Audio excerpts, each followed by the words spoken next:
see, today I'm going to read a book. It's Junie B Jones. It's Almost a Flower Girl. But before we read it, I want to introduce this cutie. Her name is Blurry. Say hi. Okay, now you can go play. Why are you so slow? Okay. I think he wants to go down. Wait a minute. Okay, the dog's away. So, we're going to read this book. It's Junie B Jones. It's Almost a Flower Girl. And this has 9 chapters. So I'll be reading 3 chapters today. And I'll be reading 3 more next time in the video. Okay. Chapter 1, Ricardo. My name is Junie B Jones. The B stands for Beatrice, except I don't like Beatrice. I just like B, and that's all. I am a bachelor tree. A bachelor tree is when your boyfriend named Ricardo dumps you at recess. Only I wasn't actually expecting that terrible trouble. It happened today on the playground. First, I was playing horses with my friends Lucille and Grace. Then all of a sudden, my boyfriend named Ricardo ran right past me, and he was chasing a new girl named Selma.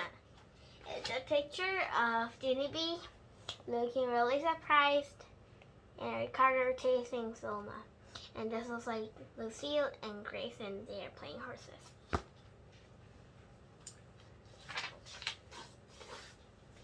Ricardo! I hollered real loud. Hey, Ricardo! Exactly what do you think you're doing, mister? Then I zoomed right after that guy, and I tackled him on the grass, and we wrestled, entangled, and rolled around. Finally, I sat on his legs, and I smoothed my hair really attractive. Hello, Ricardo, I said. How are you today? I am fine. Only I just saw you chasing new Selma, so please knock it off, and I mean it.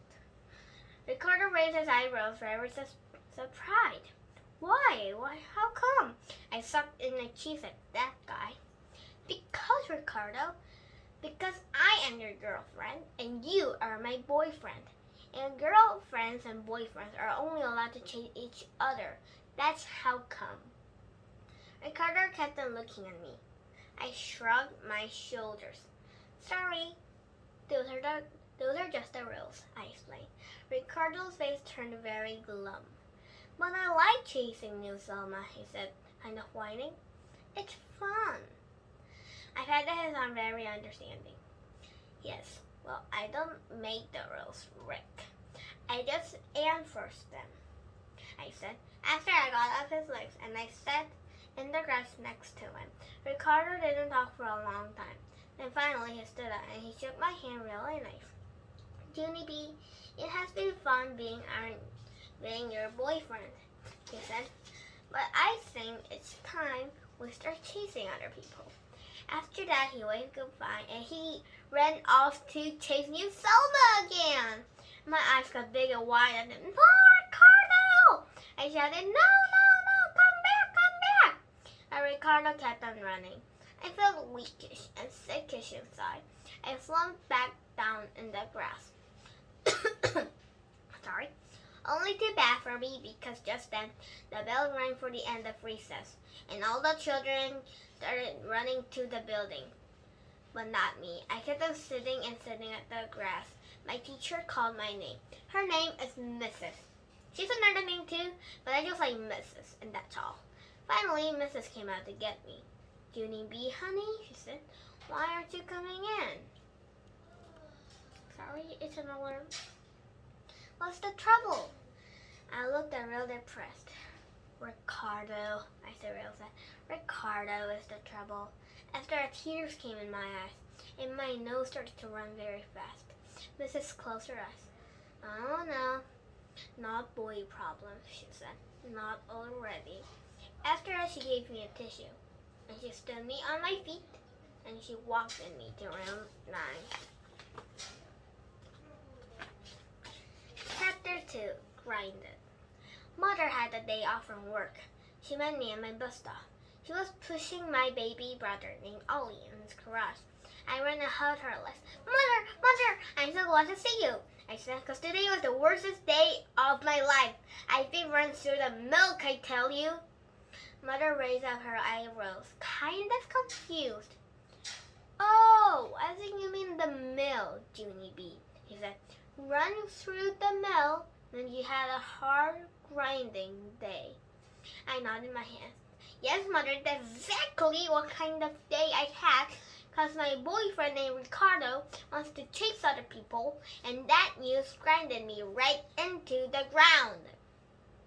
I reached into my pocket and pulled out my snack cookie. Look, see how upset I was, Mother? I couldn't even eat my snack cookie at snack time, because my stomach was squeezy and sickish inside. Mother took my snack cookie right out of my hand. She took a delicious bite out of it. Thank you, honey, she said. I stared at that woman. She missed the point, apparently. No, Mother, you were not supposed to eat my snack cookie, I said. You're supposed to feel sorry for me. Plus, also, you have to tell me how to get Ricardo back. Mother bended down and gave me a hug. I'm sorry, honey. I know that you're upset about Ricardo, but truly and really, Junie B, you're way too young to have a boyfriend. She stood up and smiled. You're just a little girl, she said. I stamped my foot. No, I am not little, I said back. And anyway, all the girls at the school have boyfriends, Mother. My best friend named Lucille has a boyfriend named Clifford, and my other best friend named Grace has a boy named Roger, and Charlotte has a boy named Ham, and Rose has a boyfriend named Vincent, and Lenny has a boyfriend named Crybaby William, and now I'm alone with nobody. Mother did a sigh. I'm sorry, honey, but all of those girls are too young to have boyfriends, she said. Please, Junie B, do not start this boy stuff soon. Little girls are supposed to be footloose and fancy-free. I did a frown. What loose feet got to do with this problem? I asked. Mother laughed. It's just an expression, Junie B. Footloose and fancy-free means that you can run and play with anyone you want. She ruffled my hair. You don't have to worry about picking out a boyfriend till you're much, much older, she said. I did a huffy breath. But I'm already much, much older, I said. And besides, I don't want loose feet. I want the same kind of feet everybody else has. I'm not a baby, you know. I keep running over to Ollie. I held out his teensy hand. See this, Mother? This is a baby hand. See how teensy it is? I held my hand right next to it. Now look at my hand. See how big it is to Ollie's? Huh, Mother? Do you? After that, I picked up one of Ollie's baby feet. And see these teensy feet? My feet are a billion times bigger than these baby things. And I took a picture of Junie B holding up Ollie's foot. Look at her. He's telling her mother. Here's Ollie in the class, and Junie B is telling how big she is. I stood up straight and tall. I am big, I tell you. I'm as big as a giant lady, practically. Mother did a chuckle. Sorry, Tooth, but I'm afraid you're still young to have a boyfriend, she said, after she gave me another hug.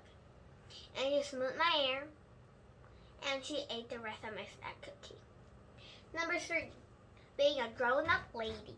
At dinner time, I told Daddy about what happened on the playground. And guess what? He said the same dumb thing as Mother. You're way too young to have a boyfriend, Junie B, he said. It is nice to have Ricardo as a friend. A little girl should be footloose and fancy-free. I covered my ears when I said that. Quit saying that about my feet, I said.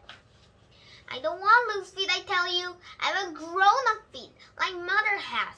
Just then Mother looked at Daddy. I think somebody is S-A-E-E-P-Y, she spelled. I did not breath at her. Yeah, only guess what? I am a grown-up lady, and grown-up ladies know how to spell. So I am not one bit slippery. So there. Then Mom did a chuckle. Only I don't know why.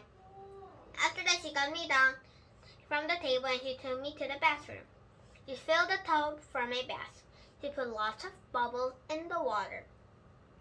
Also, she gave me bath toys and a washcloth puppet. I gave them back right to her. These things are for babies, I said. I am all grown up. Suit yourself, said Mother. After that, she sat on the floor and she watched me sit with the bubbles. I sat and said, "See me, Mother? See, I am just sitting here." I said, "When grown-up ladies are taking a bath, they just sit in the water. And we don't splash and we don't play with baby toys." I sat and said some more. And finally, I did a big sigh. Because I was bored out of my mind, that's why I petted the bubbles a little bit. Sometimes grown-up ladies like to pet bubbles. I said, "It's not the same thing as playing." Mother smiled. I picked up some bubbles and put them around my arm. "Bubbles are good for ladies' skin," I said again. "They make a very smoothie." I put the bubbles on my face and chin. Sometimes grown-up ladies enjoy making a bubble beard, I explained, very serious. After that, I covered my whole entire self with bubbles. "Hey, it's very fluffy in here," I said, real happy. And it's a picture of Junie B being really happy and Mom looking funny. She has lots of bubbles in the tank and she is having a bubble trouble. "You look like a bright and a long white veil," she said. All of a sudden, her whole entire mouth came out. "Oh my gosh, I just forgot to tell you the good news, didn't I?" she said. "Your Aunt Flo called today and she's going to get married." Mother clapped her hands together. "Aunt Flo, Junie B, Aunt Flo is getting married. And they decided you're going to your very first wedding." Then Mother smiled real big and she hummed a pretty bride song. And she danced with my towel. So guess what? Getting married must be a very big deal. And that is the end of the 3 chapters of the first of Junie B Jones is Almost a Flower Girl. And I'll be joining you next time. And if you want to share this video, please share it and like and subscribe. And I'll see you later. Bye.